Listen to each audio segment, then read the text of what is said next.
Soto pandikimia tokoza la maimali bosona zambe ya bomoi. Oya tikele bisopema, aseki bisomi ditiandika toza la maimoni somo ya kakolo bana ye merci. Esko koto kola kamu kongo na yo, komatise na ye maloba, eba na ye oya tikele opema na bomoi. Obatika koto na ye koloba na ye lega samalamo. Banana kota na kabia fe na ye na bomoi na yo. Oye minini zambe asale na yo, oye minini zambe asale na yo. Ensemble pour la bonne amour et son na bobo na yo to pour la bobo to bobo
Paul, il est Azali coordonnateur, la musique na biso kuna na chwa sokoza mwana nzambe madame ndoko comprendre na bamtozoloba mais sokoza te supporter biso para biso tobengaka bango bangorlodo aza mokambi ya bayembi ebele mpenza amen oyo azotelema awa na maminiti mokie ntango akotelema nde akopresente biso atamboli na banani aza na nani wana akomatalisa te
intervenant à la conférence Yalelo.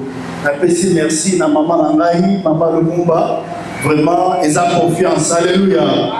Ce n'est pas donné à tout le monde. Il y a maman Koutika Moukouté et Maliboussou Awa. Merci à ma coordonnateur, coordination, Mobile Bandal, 1 oreille. Pour la confiance, Oyo. Continuez surtout la deuxième fois, pour ceux qui sont Awa. Amen. Nabosanité président jeunesse, présenter les mamans, on va présenter. Tombez le président Maboko. Merci beaucoup président pour l'organisation, pour la guide Bolo. Vraiment, Boyka que vous êtes à la Alléluia. Ok, j'avais parlé avec le président. Et ça vraiment, mon objectif Nabiso. Ok. Natambola qui n'a mon côté, n'a qui présente mon côté, n'a qui n'a l'équipe en 20, c'est ça équipe où à chaque fois na se déplace à bah compagnie à Rangaï, bah on doit filmer, bah on doit shooter de façon que tant que vous publiez en boîte et makito comme casse. Alléluia. J'avais parlé avec le président à pourquoi jeunesse, c'est notre église. Ce qui sont nos tolingi après ça, je vous dis la vérité. Tout le monde côté à Koya pour sa jeunesse, il y a église na biso, na place na biso moko. Il ne faut pas oser la topé musée Gilles, topé papier rego, à ça la programme moko pour cause à la rassurer que la jeunesse est changée, tandis que ebonye banda na biso moko d'abord. Tout ça d'abord jeunesse na biso nde impact peut s'envoyer kokene et ko influencer les sous. Alléluia. Natamba ki ngai mon côté, natamba ki na maman Pauline Mungomba à Motelema. Alléluia. C'est ma femme, hein. Moi c'est ngai wana. Vraiment, ezaki ngolu na nzambe tikomona kokoma na étape oyo ezali te ke toleki bamingi eza mobele ngolu na nzambe. Alléluia. Na oto koloba awa soki okochango pe en pratique nzambe asalaki ngai ngolu lobi te kasi koyo oselo pe ngolu wana. Amen. Alors ezali conférence baaka na stylo nabi de façon que on note makambo awa pour que esungayo. Amen. Hein? Amen. Hein? Merci beaucoup. Ok. Thème Ezali, qu'est-ce qui détruit la jeunesse d'aujourd'hui? C'est une question pour essayer la mission tout l'obéléango. Alléluia. Tozali lingomba ya fepako, lingomba ya molimo. Lingomba ezosuka la malobate, ebongi na misala nde bakoyeba ete lingomba wana to pe bilenge wana bazali kobanga nzambe na lolenge ya solo solo. Pourquoi on doit parler de ça? Parce que ezali ba conséquences to pe ba réalité o tozali komona yango lelo. Et alors ebongi na jeunesse kolobela yango. Lié esika malamu ko la makambo etali bilenge nde ezali na esika oyo. Tozali ba jeune ebelo bazali kobeba, o bazali kobunga nzela. Tout ça parce que bazali ba apprendre te. Bazana ignorance ya loko bazali kosala. Et alors objectif ya moko ya jeunesse ezati na nini ya kobenda bilenge ya kozongisa bango, ainsi dit l'Éternel. Amen. Hein? OK. Direction. C'est là.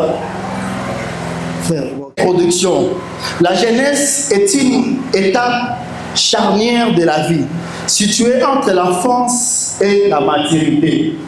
Toujours les kamouya ba bébé, toujours ba tout baza déjà mature.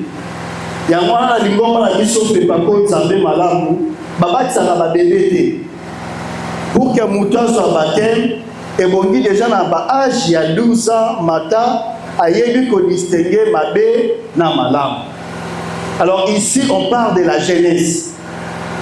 C'est une période de changement physique, émotionnel et spirituel. Quand on parle de physique, on voit développement, il y a un autre, il y a moins. Azaki na mandefu te, mandefu ebimiye. Alléluia. Et alors, tant Azak Okola, Azali sous tenenga Azalaki bébé. Mwana moke ya mobali, mungongo komie munene. Azoli na pe ba mona kiakoli. Spirituel où les désirs charnels s'imposent fortement plutôt. Dans cette étape, les désirs charnels s'imposent fortement. On parle de la jeunesse. Azalaki mwana moke akomi kokola akomi na l'intention à découvrir eloko ya yebita yeba to pesani. Alors na étape oyo ndeba na mingi tomona na bana mingi babebaka. Ndeba jeune mingi azalaki ne kimia à un certain moment mwana komi mba moko kuluna. Akoli et puis akomi influencé et puis alanimba moko nzela wana. Et je le dis encore, c'est un devoir pour l'église na étape oyo ya ko bakisa ba enseignement pour enseigner la jeunesse. Alléluia. Hormis Yesu alobaki et bon kotali sa jeune na âge oyo, il faut que soukolaka autant de fois. Na âge oyo sous-vêtement na yo bongeza la propre. Amen. Hein? Est-ce qu'il y a des soumou? Ah. Il y a des devoirs pour l'église et pour organiser l'activité plusieurs fois. Nous avons dit que c'est une période de changement physique, émotionnel et spirituel où les désirs charnels s'imposent fortement. Dans tous ces cas, l'enjeu pour chaque chrétien est de construire sa vie au lieu de la laisser se détruire par de mauvais choix. Dans cette étape, pour un enfant, pour un chrétien, c'est à lui de saisir vie na maboko. Au lieu que yemoko abe bisango na maboko na yemoko. Alléluia. Amen. On avance. Ok, définition de mots-clés. La question est qu'est-ce qui détruit la jeunesse d'aujourd'hui? Jeunesse, destruction et chrétien. Jeunesse, période de transition vers la maturité. caractérisé par un potentiel extraordinaire et des opportunités uniques de croissance spirituelle. Comme des destructions, processus qui anéantit ou fait disparaître tant physique que spirituellement, compromettant l'œuvre de Dieu dans nos vies. Ce qui détruit, mon frère, c'est non seulement physiquement, mais c'est aussi spirituellement. Alléluia. Quand on parle de spiritualité, c'est-à-dire que Moutou vit na ye baby. À cause de la biloko tokotanga, na nzela oyo ya poni abebisi bomoi na ye. Tout cela est dans la conséquence yango. Hormis de ce qui est spirituel, ezali na oyo emona na kanamisu. Alléluia. Ndeke memi mutu na maladi ti akufi. Destruction. Il y a la destruction spirituelle, il y a la destruction physique.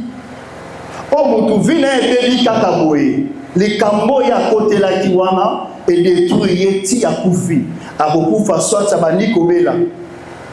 Mususu akufi spirituellement. On parle de la destruction. Spirituellement, toute sa vie, toujours dans un moment difficile, un moment à passer.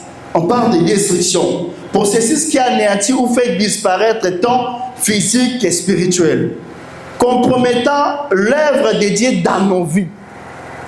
Il y a une destruction,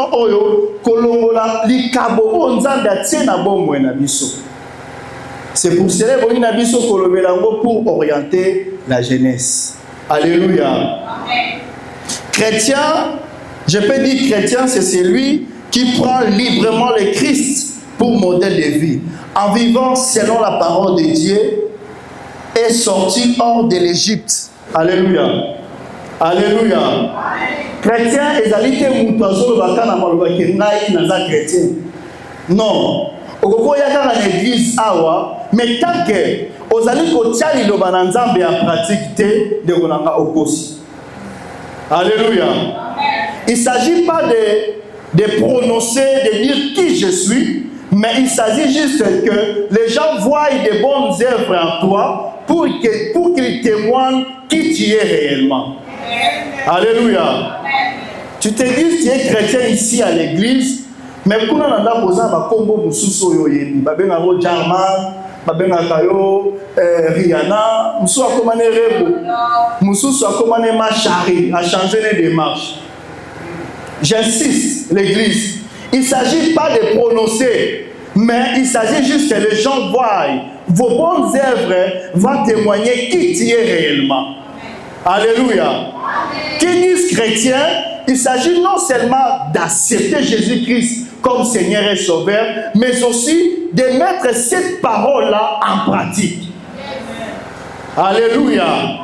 Et ça va bien n'alingara Yesu, n'alingara mingi. Maintenant, on va yo lingara ye, mais makamo ya yo biso salo en beauté. C'est quoi moi en a été. Chrétien, c'est lui qui prend librement le Christ pour modèle de vie. Alléluia. Vraiment, pourquoi tous appellent Christ comme modèle de notre vie. Azalaki na mokili o la Bible dit ayeba talisu mon côté. Et ça modèle malamu boyi na biso to copier. En vivant selon la parole de Dieu et sorti hors de l'Égypte. Quand on parle de sortir hors de l'Égypte, c'est-à-dire que au moins une étape où ezalaki ya masumu okei na étape ya pole. Olongwe na étape où ezalaki ya mabe okei na esika où ezali ya malamu parce que pole na molili babala na kate soit ozana o chrétien te okosala biso ou soit yo bongola peza motema ya solo. Alléluia. Amen. To avancer vraiment ta écrit, to avancer, ok? 1 Corinthiens chapitre 3 verset 17. Si quelqu'un détruit les temples de Dieu, Dieu les détruira. Car le temple de Dieu est saint. Et c'est ce que vous êtes. Alléluia. Si quelqu'un détruit les temples de Dieu, ce qui mutu abebisi temple na Nzambe, Dieu les détruira. De kolangai, ezali adage. Quand Dieu détruira ta vie, il s'agit de Nzamba kiti akamolio kingo. Non. De kolangai, autant à classe aussi les classes au loki Moussa pendant 20 ans aux aura voté. C'est ça, Dieu peut détruire ta vie. Pourquoi? La Bible dit si quelqu'un détruit les temples de Dieu. Alléluia. Nzoto oyo ezali temple ya molimo mosantu na Nzambe. Mais soki yo o détruire yango, Bible lobi te ke no mutu ayakangio na makasi amemi yo tosaliso mute. Non? Yoki poso yibo fandi boye après loboko ebendi ebimiso ti libanda yiba biloko. Non, c'est toi-même. La Bible dit, si quelqu'un détruit les temples de Dieu, Dieu les détruira. Car le temple de Dieu est saint. Et c'est ce que vous êtes. Alléluia. Je suis saint. Dieu les détruira. Alléluia. Ce qui est au bénéficiaire, qu'on détruit, ils ont un sens de l'année. Ils ont un sens de l'année. Alors,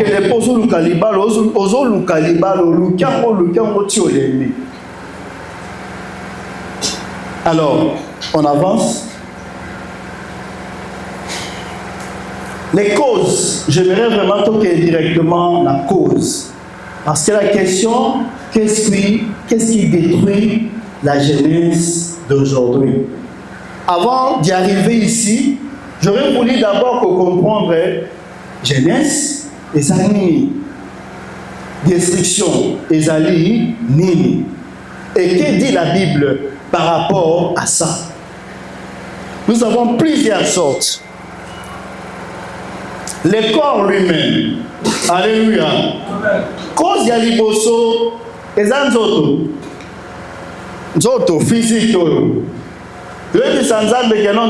Non, ozana yango.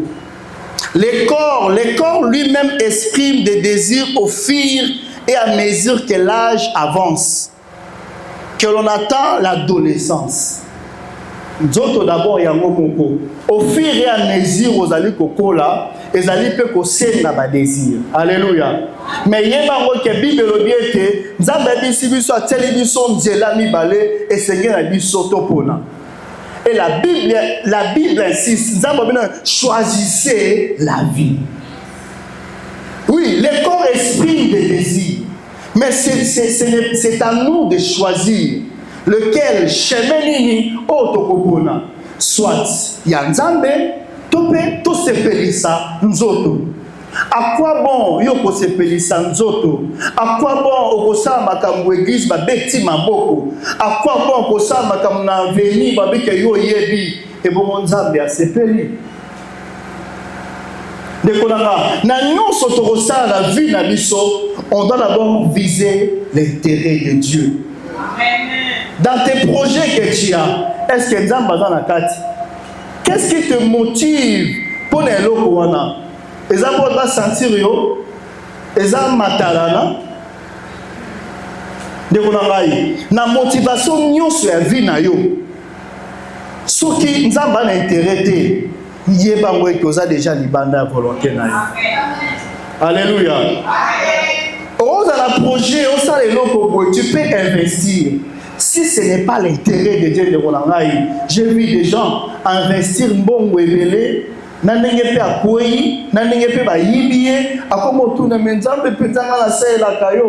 je te pose la question, quelle était ta motivation derrière ça?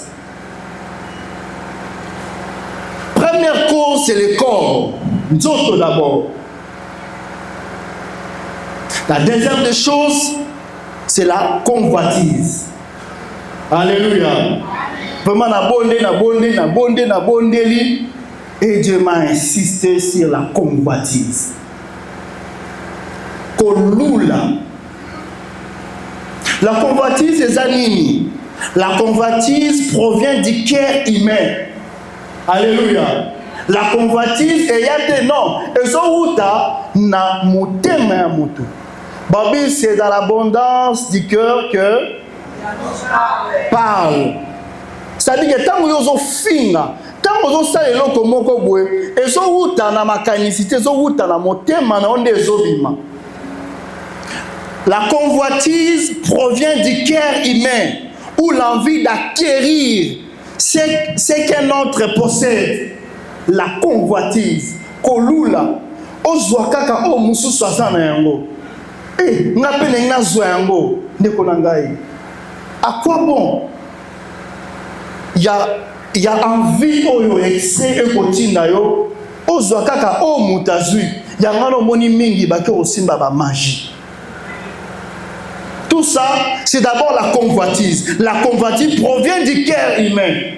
Et où t'as la motema ya mutu, ou l'envie d'acquérir ce qu'un autre possède. Ndeko na ngai, sepela na oyo yo ozali na yango. Oko gagner nini ya yo ya koluka oya muninga. Na oyo nde yango tokomi omona ba réalité ebele. Na église comme il peut poison. Tout ça, c'est la convoitise. Soza diacre, souka na étape no ya diacre. Soza menga tombolo, tombolo na esika wana. Chacun de nous a la grâce particulière au nzamba tchakati na ye. Ata balongole na esika na yo ne sokomiana ndo olekaye. Te mutu na mutu azala likabo nzamba tchakati na ye. La convoitise du cœur. La convoitise provient du cœur humain. Kolula e wuta la motema ya mutu. Mutu alinga boule, mutu a rejeune en sala ndenge nini. Il pas la kisake, n'a pas faut pena la kisae. Ce que a pambola milero na ngai beta maboko parce que tout non peut boya ba ko bete lope maboko. Mais ce que ça na ngote de kola ngoko pote mais ndeni kamna ba tunyoso ba kimi kimi likamna ngai mita d'abord yo tango ekoma ka baninga yo oagisaka ndenge nini. Alléluia. La convoitise provient du cœur humain. C'est-à-dire que l'homme sous son mutassé déjà acte après, et c'est l'homme déjà l'ingaton déjà la mouté manaï. À quoi bon que ça les locaux pour impressionner bateau? Ne faut pas impressionner Ranzang. Bible, or et argent lui appartient. Pour gagner ni après savoir que Luka kozwe loko pour la kokini sabat pour pas sentir yondo leki. Et puis nasuka royaume de cieux au moni angote. C'est un peine perdue mon frère ma sœur. La Bible décrit la convoitise comme une attirance par son propre désir. Une fois conçu, engendre le péché. Je réponds, la Bible nous décrit la convoitise comme une attirance par son propre désir. La Bible décrit plutôt convoitise, attirance, il y a désir, il y a moutouye moko. On appelle un désir et un loco, ils allaient sortir à ma baie, au salut à monter, là que Dieu soit loué. Mais la Bible dit, une fois conçu, engendre les péchés. Une fois kaka au condition au louli et loko pour ça les loko boy directement au salut du soum. Alléluia. Elle peut posséder des actions négatives comme nako cité en osima mais na ligne dans tout temps en verset au nami pour que tu comprennes sous ce loko très bien. Tu vas dans Matthieu 5:28. Oza na Bible ozu en watangi. Et là, qui est ta Genèse, hein?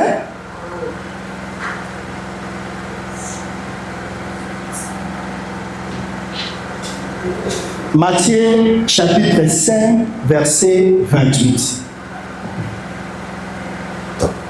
28 sur l'horizon. Mais moi, je vous dis que quiconque regarde une femme pour la convoiter a déjà commis un adultère avec elle dans son cœur. Mais moi, je vous dis que quiconque regarde une femme pour la convoiter a déjà commis un adultère avec elle dans son cœur.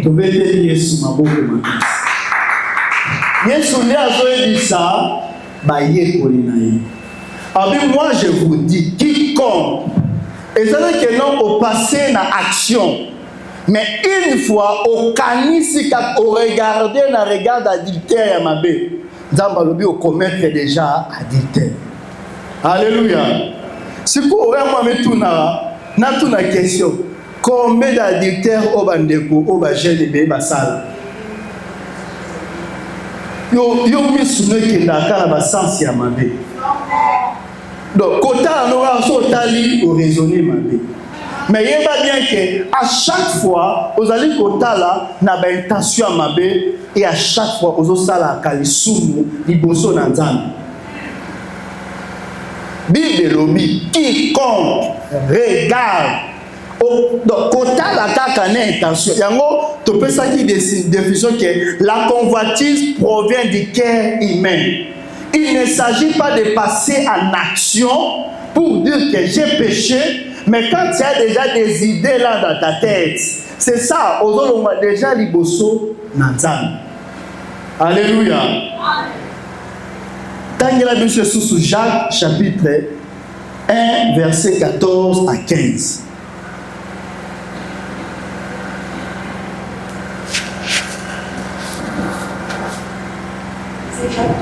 Jacques chapitre 1er verset 14 à 15. 14 nous lisons. Mais chacun est tenté quand il est attiré. Que chacun est tenté quand il est attiré. Ok. Et amorcé par sa propre convoitise. Ok. Puis, les convoitises, lorsqu'elle a conçu, affrontent le péché. Lorsqu'elle a conçu, affronte les péchés. Tant que déjà au louli, au boti déjà les soum. Ok. Et le péché étant consommé, produit la mort. Les péchés étant consommés. Alléluia. Amen. Les péchés étant consommés, produit la mort. Tant que de gens qui ici, au sein de l'issue, et que ça malamu pona yo kozonga déjà pas na nzambe kosenga ngolu na nzambe. Tant que yo kanisi, au sukira na kanisa to sa l'issue, OK iti na action. Yeba bien que non, OK déjà na kufa. Comme au début je l'ai dit que non, kufa et ça a été physique qui mutu akufi, mais aussi c'est spirituel. Tant que mutu akufi na molimo, mon frère, peut-être aux âge à 12 ans, 13 ans, 15 ans, au dépend de la parents nabino, mais je vous dis mon frère, tant au colis, au colis na ba 30, ba 31, ba no mata. Bandit qu'on s'en charge de la responsabilité. Oye papa posé dans la lit pour habiter au colis déjà. Au luki musala les alités. Au luki neni makamunyon sur aussi maté. Alléluia. Au kokangalibota na bino bandoki. Et alors, c'est pour cela, c'est une occasion favorable pour nous. Il y a cause de décision, surtout la convoitise. Kolula, kosala po ya salinga penasal. Ne voilà lelo nani iPhone 17 hein? 17 c'est bimi. Avec comme 17 et ben on a 7 et matière 13 14 14 15 16 to comme on a 17. Maintenant si on a niveau d'abord on a 16 bateau bandima osa même les soum pour la posséder le koana. Et combien akala lelo mususu comme mususu ya sika. Mais bah que combien sika là et comme mususu akala pour nous dire que vanité de vanité tout passera. Alléluia. Ni on la mokili oyo koleka ndeko nanga. Oko gagner nini na yo ya kobungisa bokonzi na likolo. Oko gagner nini ya ko posséder nyonso oyo elingi motema na yo melibanda na nzambe. Alléluia. Amen. La convoitise. Luc chapitre 12, avant qu'il y ait dans Luc chapitre 12, j'ai cité au moins, elle pousse elle peut pousser à des actions négatives, comme la jalousie. Alléluia. La jalousie. Pour n'y être mais Luka peut là, Nzamba Sungayo, Asalongo Luyo pour Banaboye Balukola ye. Pour Nanini, Badirija Baponaka ye, ils sont à éviter la jalousie. Et où tu n'as convoitise, et tu n'y au Banasiko, Kolule Muninga, Okomisua. La jalousie. Babiloko Oyo, Nalingo Manabiso et Bongi Tezana. Alléluia. Alléluia. Parce que Nalikole la jalousie, de moni moutaki a tenu de moni poison. Si ko ya kieka, si o tikaliano, gagner ce qu'on y. Mais il va bien que non, au fout la jalousie. Koyo que la moutuli kunya, poigné kakaye, poigné kaya saliboé, poigné bapona kaye, poigné jour na ende batunyon sobayaka, mais jour na batunyon sobayaka te. Ce qui jour na batunyon sobayaka te, de mona okazouani. Comme ça nzambe. Il y a certains gens nzambe za ko lekisa bango na betape ya brisement. Ale kitso ba moment moko boye abuka yo, alongola lolendo na yo, alongola nyonso wana pour que azo préparer na élévation à munene. Alléluia. Nzamba kolinga ta tombola mutu moko ko bebisa même œuvre na ye. Souvent nzamba passera ba moment wana. La jalousie, la colère, kanda. Hein? Au moyen de voir la convoitise au loulé matisse au kanda. Au moment où on a bitumba penza. Alléluia. Alléluia. Au moment où kanda kanda. L'additeur. Alléluia. Mon frère, tiens encore jeune. Où est l'ami? Aux appréciés na nani. Pena ma caution que non nous en soyez nibalité na âge na yo okufa. Personne. C'est écrit où dans la Bible? Donc il y a un salaire, on a un salaire, il y a zaï. Mais il va bien que non. Il y a aussi ok, il y a un frappe. Mais sous ce baquet, il y a un peu de alléluia. Tout ça, c'est convoitise. J'avais parlé bien cause à l'ibosé d'abord nous autres. C'est à nous de décider. C'est à nous de prendre une décision. Tu es encore jeune. Tu as la classe na yo de konangai. Cause à l'apprécier. Aux apprécier nanani. Pour nanini. Olingi ba pesa roba iPhone. Olingi ba foutre rombo na transport. Comme muninga no zara na ngo yo po lingi pose do lokola ye. Alléluia. Amen. Et qu'au Kabouani Sayo Nanzambi. J'insiste, tu es encore jeune, mon frère, ma soeur, patient. Quand on a apprécié la moutouté, aux gens on a âge il y a 15 ans, 18 ans, au début déjà il y a 6. Palmarès sont déjà 6 garçons et libamou. C'est qu'on gagne déjà Nini. Tu es un jeune garçon. On a apprécié à Nini.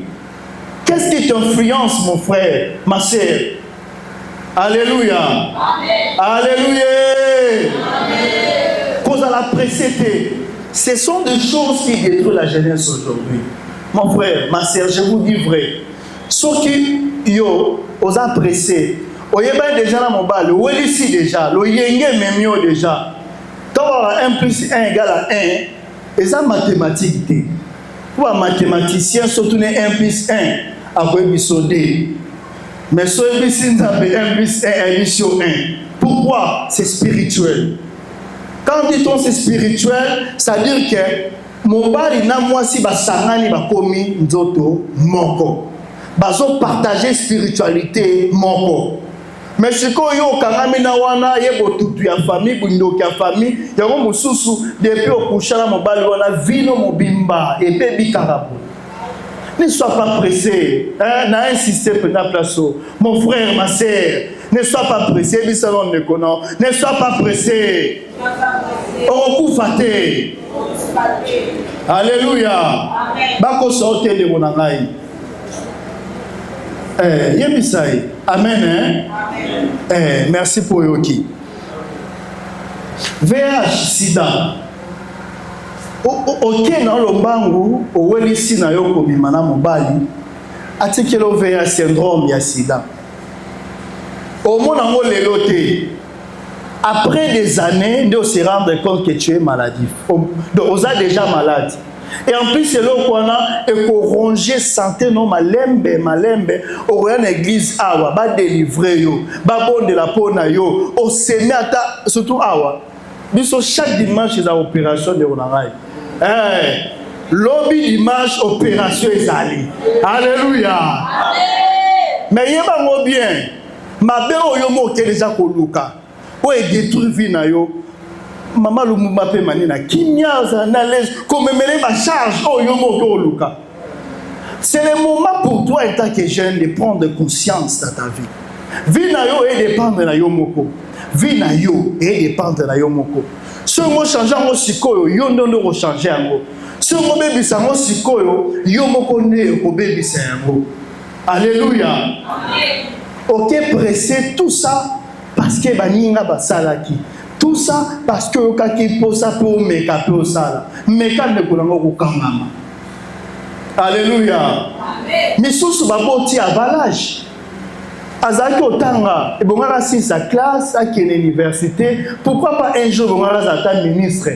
Mais à cause de la convoitise wana, et-il yo okene nanzela mabe, voilà les conséquences comme elio. Au petit avalage, au commune à bébé, moi tambolezate, soni na quartier. Moi okene benaza na bébé, bébé mo pa linga wapi. Oki na le mama. Nzambe pa beso pe mona yoka mutu munene pola pa. Ongo kende boy mama yoka mutu munene. Yo kende kuna mono mona soni. Tout ça eza yo moko nde osali likambo ekomela yo. Alléluia. La convoitise. Mon frère, cause à la précédé. Oki mambangu na nani. Alléluia. Ok, maman, on a nani. Ça l'a pressé, ça l'a posé plutôt. Malembe. Moi, j'ai béni Dieu. Dieu m'a fait grâce. Et ça a qui facile pour être. Mais, n'a décidé qu'un jour, quand tu as vu un principe. Et j'ai demandé toujours la grâce de Dieu. J'étais jeune comme toi. Et mon père va pousser les autres matin la paix. Tabi monte tombe. Dabe sunga mwana yo na pe. Mon frère, c'est une question de décision. N'a insisté pour un frère Nasser Rosalie Awa. Peut-être dimanche, maman tout mon père ça doit verser Abraham, nenga lobaki, Isaac, Josué, nenga ina kinu d'abord malembe. Soit décision ya vie na yo. Muto changer vie na yo eza muto libanda te eza yo moko. So mi pesi valeur te, bon peso pe valeur te. Au moins moi mukie, moi mora aja mukie mais tout le monde lui respecte. Ça va parce que yé moko a décidé que je vie na ye habiter, je dois m'habiller d'une manière décemment. Oya église menanda kulata d'abord jipe mukuse kolam nzoto nyonso libanda. Siko lingi da peso respect. Pe ogangela bana ekodim bana babanga ngate nana mukolo bango dirisa mwana za impoli yo moko d'abord mukolo mi pesa respecter le problème est à batouté problème est d'abord ya yo moko. Alléluia. Amen. Na décida ka penanga pe vi na nzambe voisela nzambe pene pas sunga ngai. Il y a d'autres points aussi ma awa pona mauvaise compagnie. Na zé penza baninga ke na tika ki banunga nyoso. Toute ma vie, église, palais, église, ndaku. Alléluia. Ok, église, boye, bagangeli bino, oyoki. Mais yo église, oyakate. So mukambe biso na fani sur 3 jours, ebite musée, nalali nanu 1 mois. Alléluia. Tous un combat na rosa même échange de paroles na mutambusi. Omoni mutambusi na coin, otenebo, kimi na yo. Ozobanga, mais yo autant mon amour ba le moni mutambusi yo pozo le canon alléluia musée DG ça va baninga no karati. Alléluia. Nzambe ba mesana na été de ngai. J'insiste vraiment na ko insister na lingi tonto bima awa ozo décision moko échanger vie na mobima nazalaki te na mosala moko ya monene to mpe nini ka mwa ndamu na bomba mpe kaka nabombaka ti nzambe asunga ngai en espace ya 2 mois ou 3 mois nafuti nabimi na famille napesi mbongo dot nabali esili mbala mona kombe epa na ngai. Alléluia. Na lupango babengaka papa. Oh, ngamona fana bien yenga papa nzambe. Alléluia. Alléluia. Tout et dépendre na yo moko. Tongo tanga nzambo wa ina tili bino nzela mibale yo moko pona. Mais nzambo bini pona choisissez la vie. Vino po ebonga d'abord na yo moko. Lo ndenge ni ozaka na lupango na bino. Yo considère ka mama na bino ndenge nini. Soki yo banga baboti na ote ebongo batu na église awa bakambi na yo tosa bango.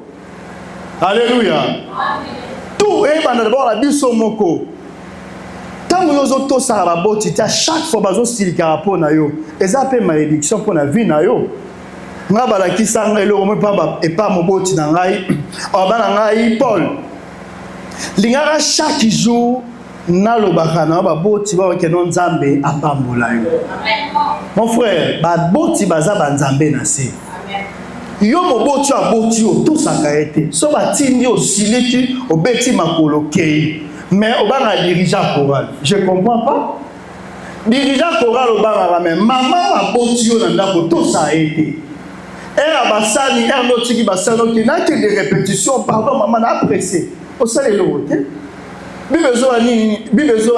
Avant tomber la bonne nzambe mbeka avant d'abord oya kene d'abord kobongisa mingi bazo baloke sika moko tozo saela nzambe tozo mone yango te à cause ya biso moko tozali ba propre distriction ya bina biso. Mon frère ma sœur, je t'en supplie, zwa vie na yo, zwa décision ya vie na yo. Tia ba discipline na bomwe na yo.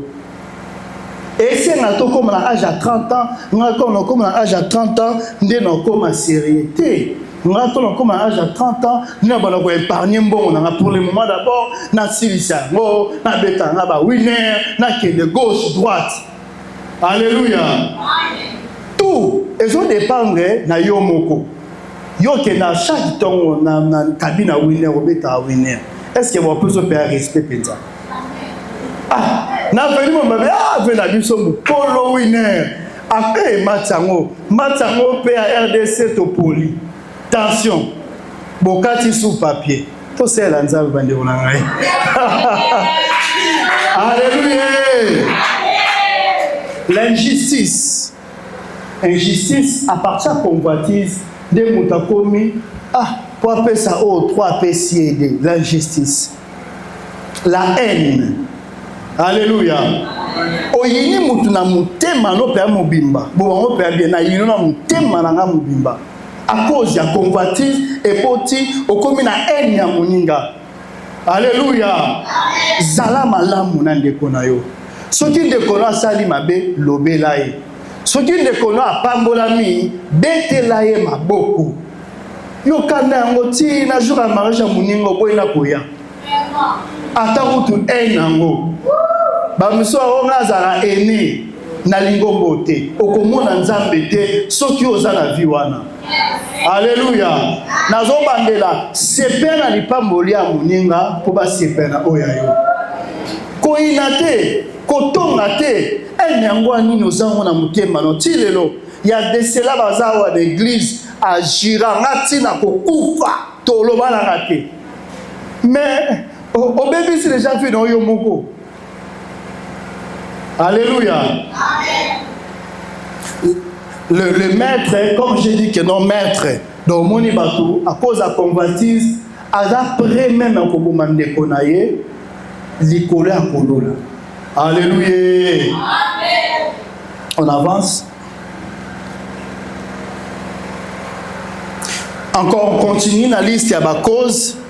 L'usage excessif des réseaux sociaux. L'usage excessif des réseaux sociaux.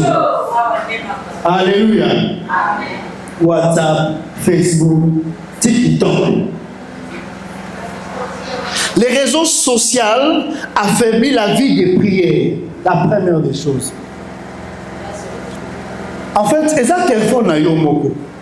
C'est à toi de se décider.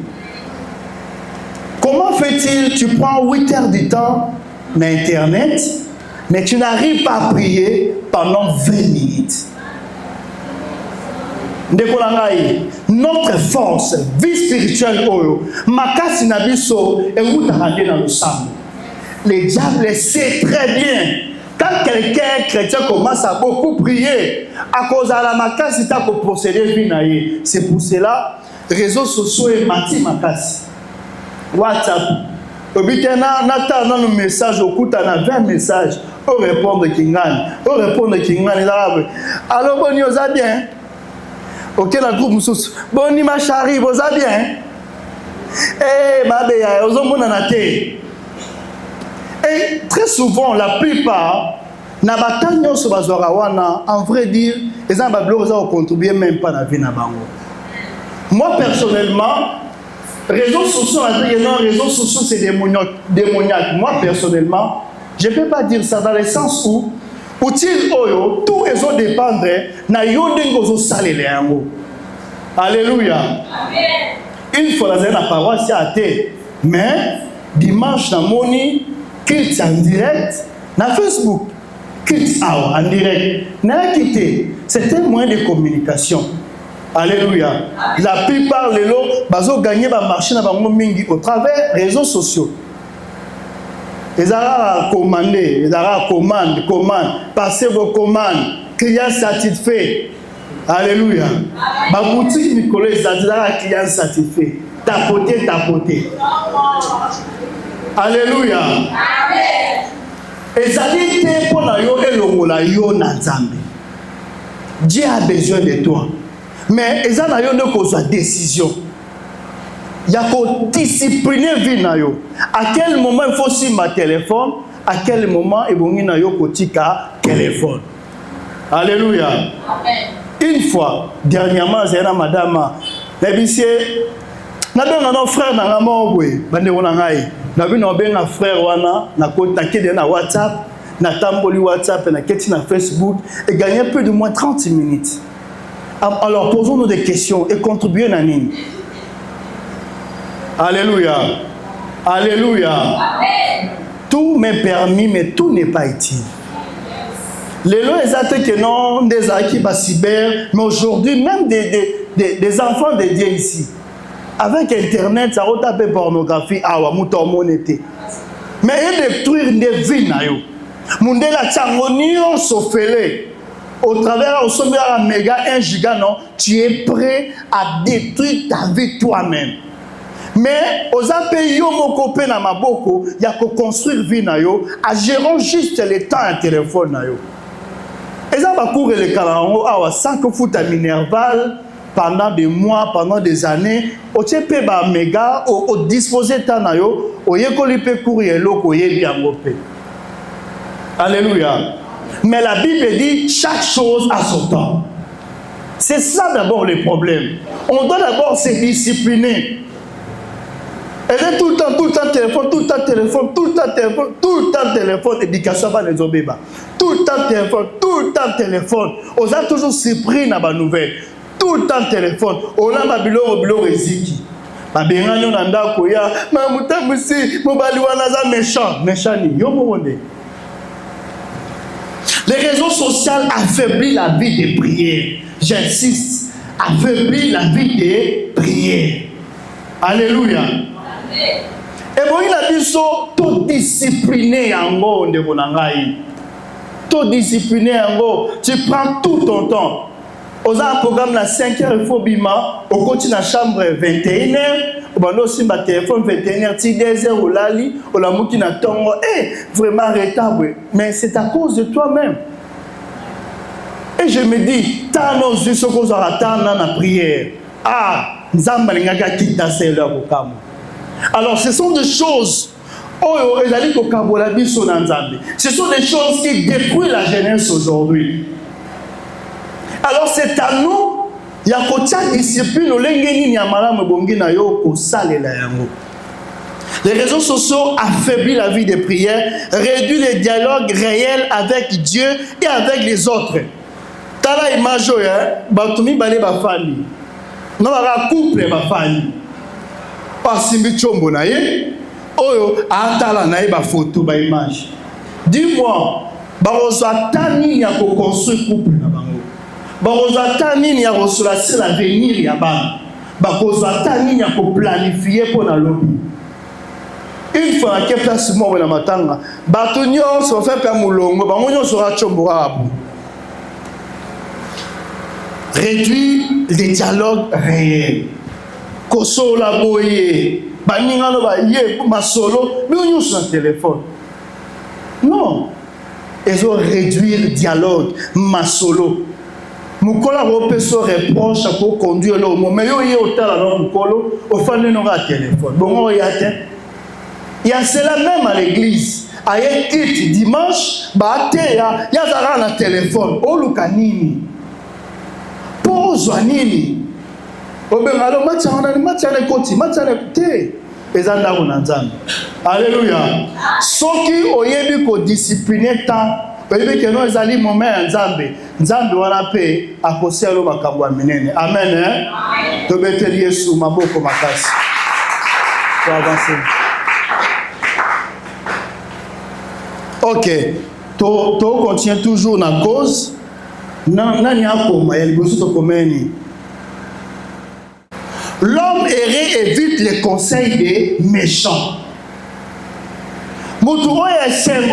Si tu veux être erré dans ta vie, il y a liboso, il faut d'abord au kabouana batou ya mabe. Yo bonde la ka, mais au sangala batou o ba bin zambete. Et le plus, il y a un kamu sangala lisusu. Nous avons un kana bango. Et deuxièmement, so ba benyo ata feti nyonso. Alors ma chérie na zambango, e bo benyanga te po anini. Ozala d'abord ko discipliner d'abord vie na yo moko na noté.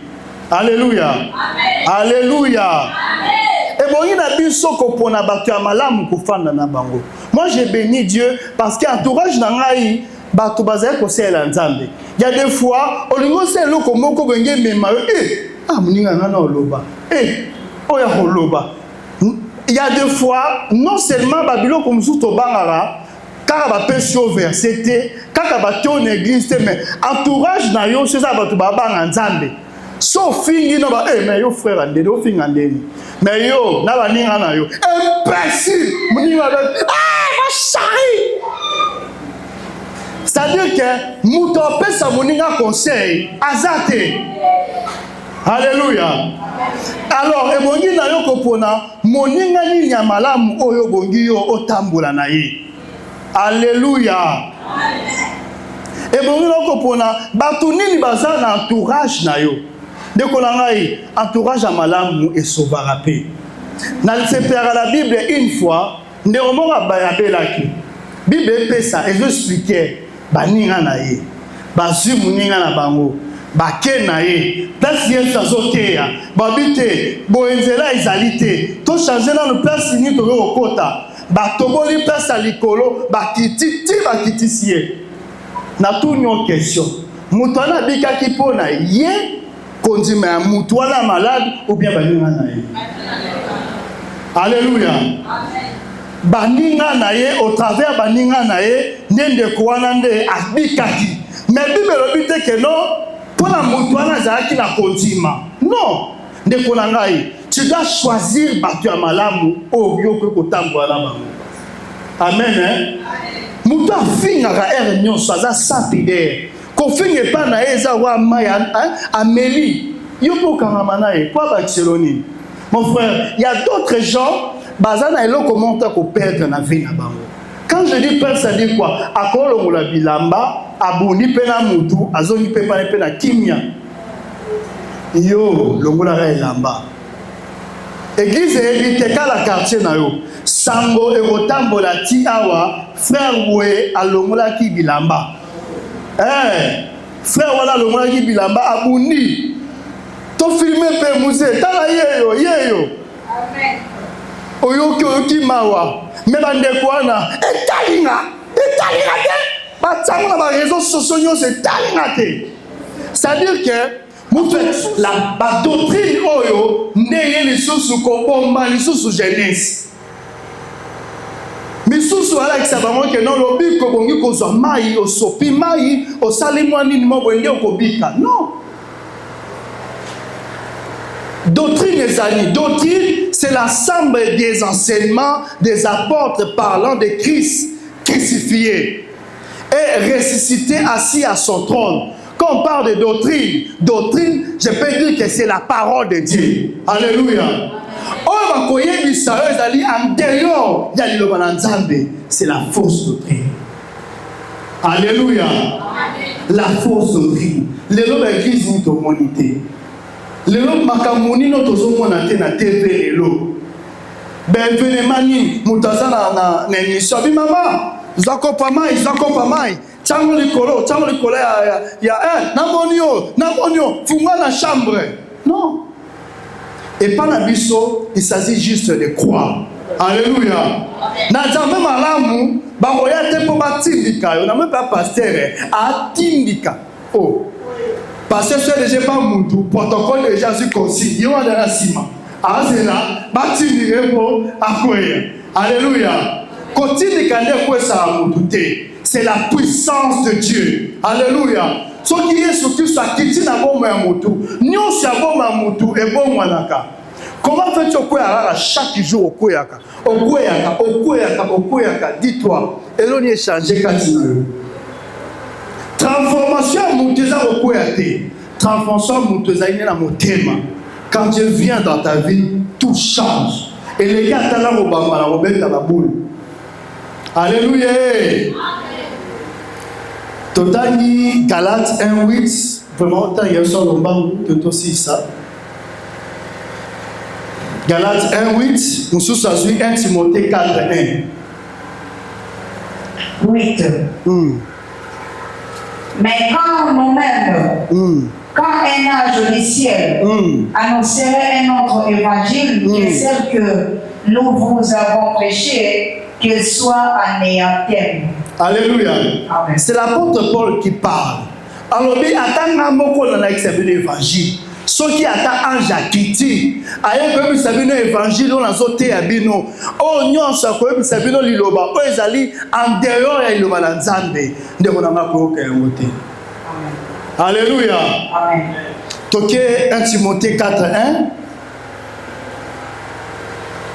Mais l'Esprit dit expressement que dans les derniers temps, quelqu'un abandonneront la foi pour s'attacher à des esprits séducteurs et à des doctrines des démons. Alléluia. La Bible dit dans les derniers temps. C'est ce que nous voyons aujourd'hui. C'est ce que nous vivons aujourd'hui. Au monde que Batou, Bazali ko abandonner au Ezali Liloba na Nzambe. Bazon préféré ko kenina o ezaka un peu rapide. Ndekonangai. La fausse doctrine aujourd'hui détruit la jeunesse de mon ami. Je vous ai bien dit, doctrine, c'est la parole de Dieu. Quand quelqu'un viendra ici à l'église, il ne parle pas de Christ. Non, ce n'est pas la parole de Dieu. Alléluia. Alléluia. Matthieu chapitre 28, 19, 20. Bible dit, allez faire de toutes les nations des disciples, les baptisant mon nom du Père, du Fils et du Saint-Esprit, et enseignez-les à observer tout ce que je vous ai prescrit. Alléluia. Alléluia.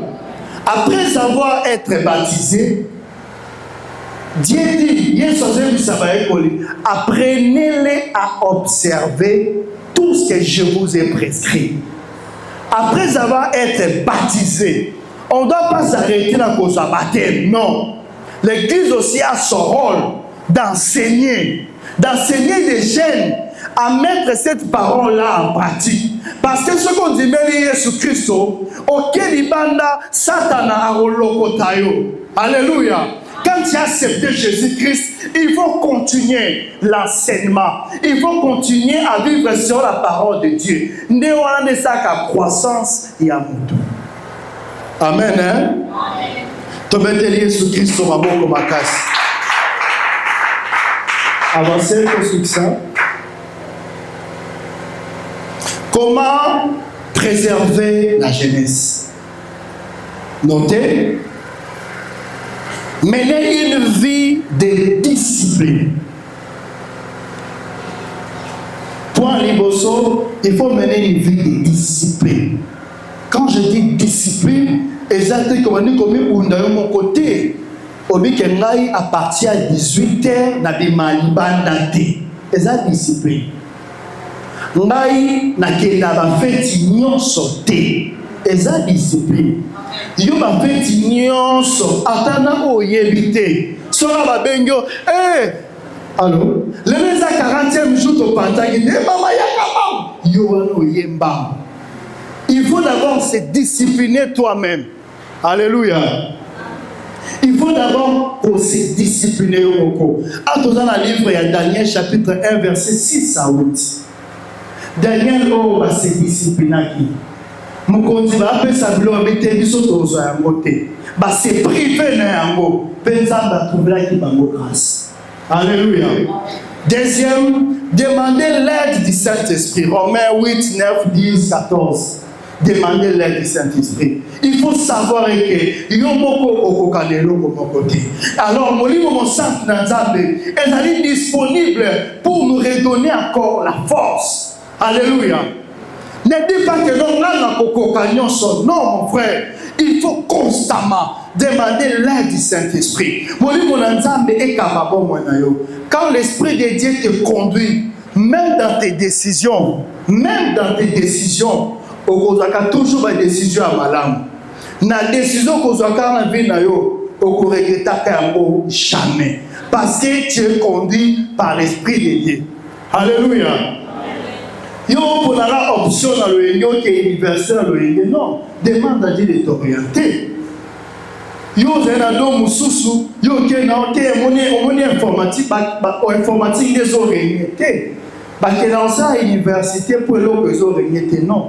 Chacun a un angela au nzambe amemelaye.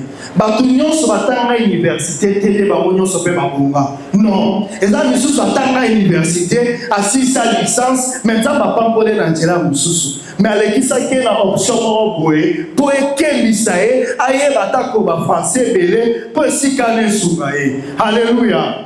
Il faut demander l'orientation du Saint-Esprit. Yo moko kokate. Senga na nzambe akamba bomo na yo. Alléluia.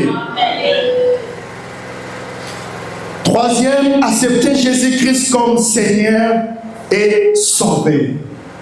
Kondimela Yesu azala mokonzi pe mobikisi ya bomo na yo. Ça veut dire yeye azala maître ya bomo na yo. Alléluia. Yo pozo baptême te. Vous avez déjà 12 ans. Soit baptême. Nzimela Yesu. Nzambe wana azo engagement avec na yo. Ça dit nzambe na konta bomo na yo mobimba. Alléluia. Quatrième, méditer la parole de Dieu chaque jour. Méditer la parole de Dieu chaque jour. Josué 1:8. La Bible dit que ce livre de la loi ne se lève point de ta bouche. Méditez-le jour et nuit, afin que tu agisses fidèlement selon tout ce qui a été écrit. Car c'est alors tu auras du succès, du réussite. Alléluia. Mais avant d'avoir succès, réussite comme là, il y a des principes. Il faut méditer la parole de Dieu. Quand tu médites la parole de Dieu, par là, tu vas commencer à appliquer la parole. Alléluia. Et c'est alors, nyonso kosala et kosimba. 5. Chercher la révélation spirituelle. Il faut prier. Il faut demander l'orientation de Dieu. Amen. Hein? Bon de la kazambe, n'ayons une décision où la kisangai, l'obelangai.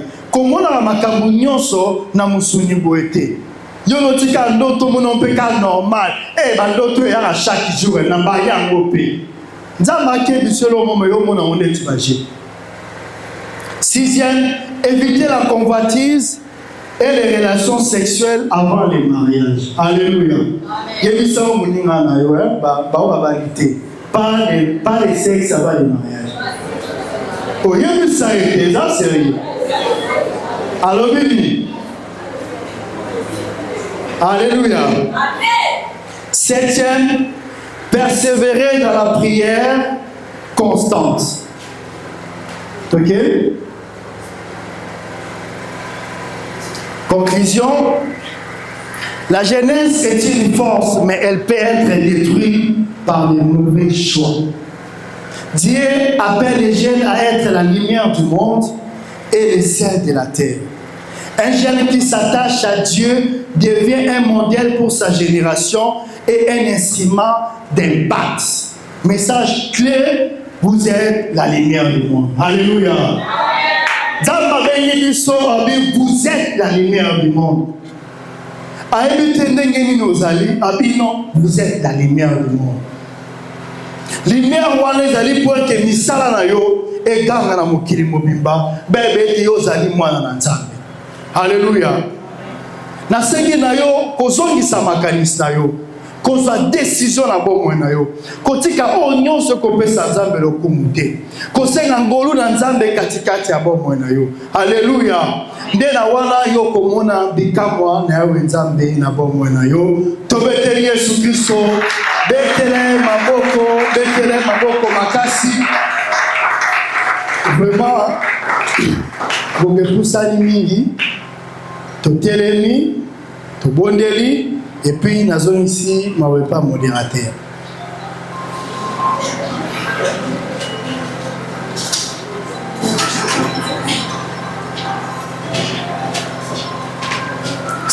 Chanzema.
Hallelujah.